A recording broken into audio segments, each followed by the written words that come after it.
I'll close with an excerpt from a liturgy for those who work in wood and stone and metal and clay. I wrote this for friends who do specifically work in these elements, but in a broader sense, I was writing it for all of us as a call to labor in our vocations today, whatever they might be, but to labor in light of our eternal hopes.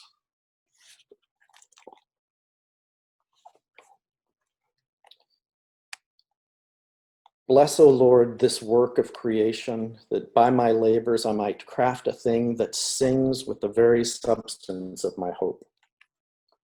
I am here to rehearse the new creation in the making of this thing.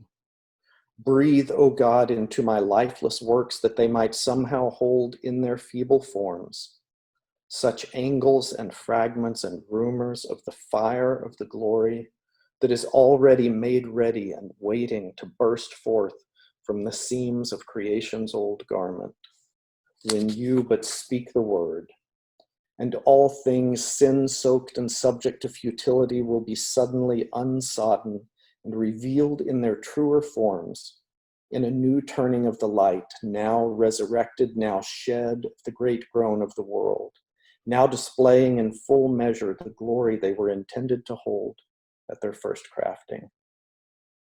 I am here to rehearse the new creation in the making of this thing.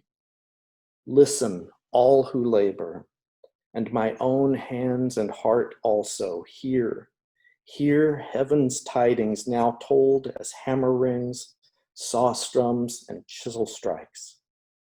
The hours and years you spend in this toil of mastering your imperfect crafts, for joy in the nature and the working of these good elements, for joy in the beauty of the things created, for knowledge of God's good pleasure at the evidence of his image reflected in us and our images reflected in what we make, for expression of love in this slow and obedient fashioning of pleasing and durable items to do good service to generations, and for the offering of arts and eloquent objects which whisper to the souls of their beholders stirrings of eternal things that words cannot convey.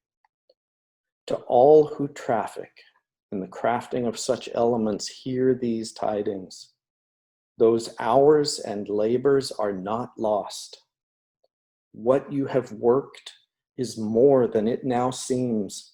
The economy of creation is backloaded and sits on springs. What you have made will one day be unveiled, unleashed, take wing or glow with glory coursing from that cracked chrysalis you had fashioned in defiance of the deep shadows of this age.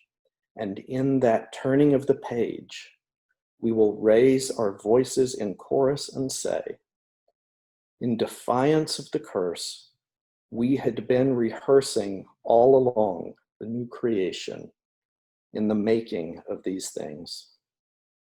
Amen.